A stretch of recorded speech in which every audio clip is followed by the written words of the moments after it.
This Sunday night football game between the Chargers and Steelers could literally swing playoff percentages by double digits for both teams. I'm talking about a 13% drop for the Chargers if they lose, and the Steelers falling to a coin flip 48% chance if they can't pull this one out. The Chargers are trying to stay in pace with the AFC West, and the Steelers are doing everything they can to keep Baltimore at bay in the North. This is the kind of game that can really make or break a season, and the pressure is absolutely on. Let me break down what's at stake here. According to The Athletic's new comprehensive playoff simulator model, the Chargers are sitting at a 74% playoff probability right now.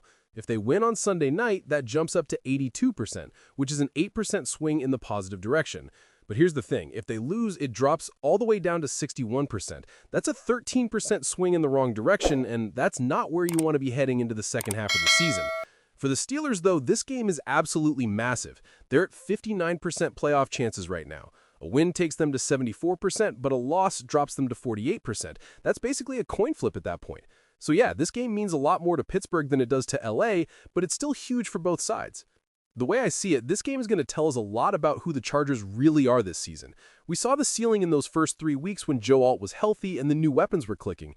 But now, 7 weeks later, we're dealing with injuries, a reshuffled offensive line, and we've got to figure out what this version of the Chargers actually looks like. The offensive line situation's rough. Joe Alt is out, and that's a massive blow. We're looking at potentially Jamaree Salyer at left tackle and Trevor Penning, who they just traded for, trying to figure things out on the fly. Mekhi Becton's status is questionable too. He was limited in practice, and if he can't go, things get even more complicated. The plan seems to be having Penning work at tackle first, which makes sense because his guard tape wasn't great, but asking a guy to start 4 days after getting to LA in a relatively complex playbook is kind of crazy.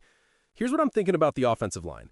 If Becton plays, Salyer should be at left tackle. If Becton doesn't play, I'd put Salyer at right guard, and then probably have Austin Deculus back out at left tackle, maybe with some kind of rotation with Penning.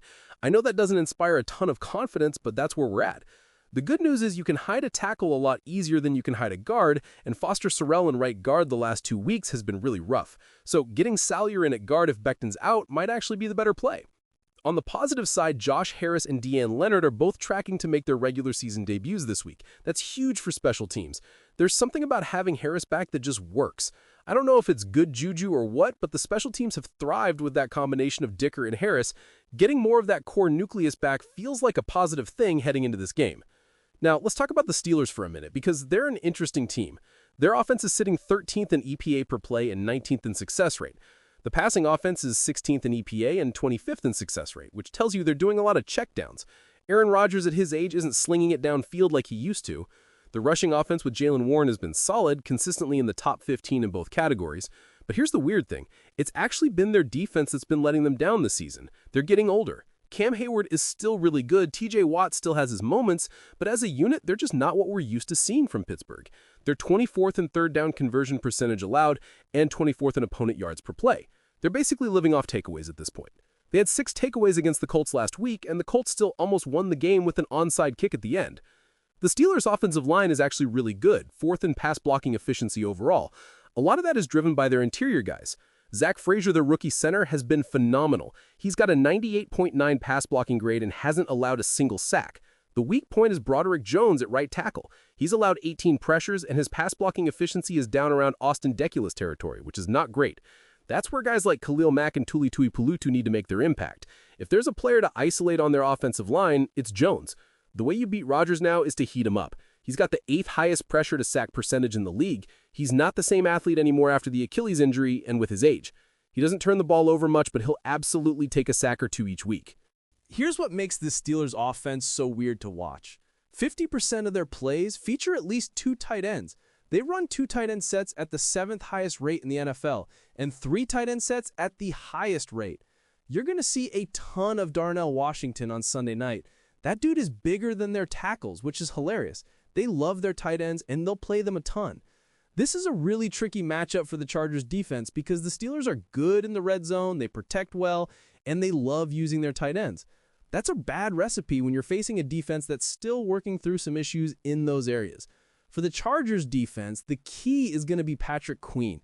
He's my red dot player this week. The guy has never really been a great coverage player, and this year he's got the 2nd worst coverage grade in the league among qualified linebackers.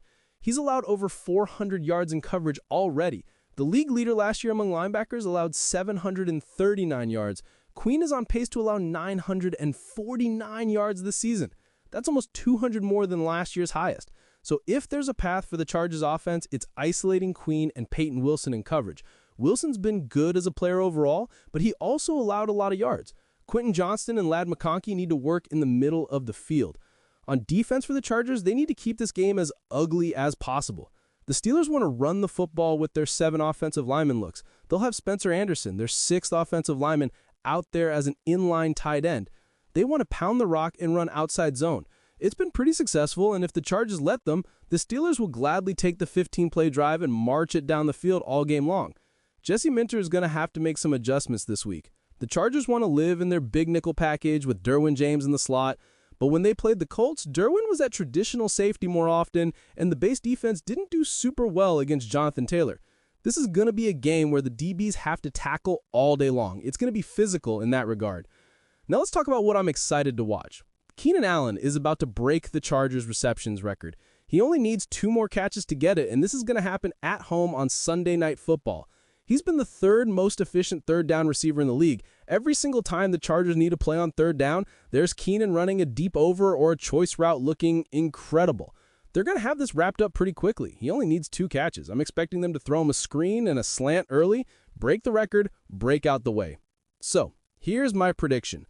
Looking at both teams' records from the 2024 season, the Chargers finished 11-6 and made the playoffs as a wildcard team. The Steelers finished 10-7, also made the playoffs, but ended up losing 4 straight to close out the season.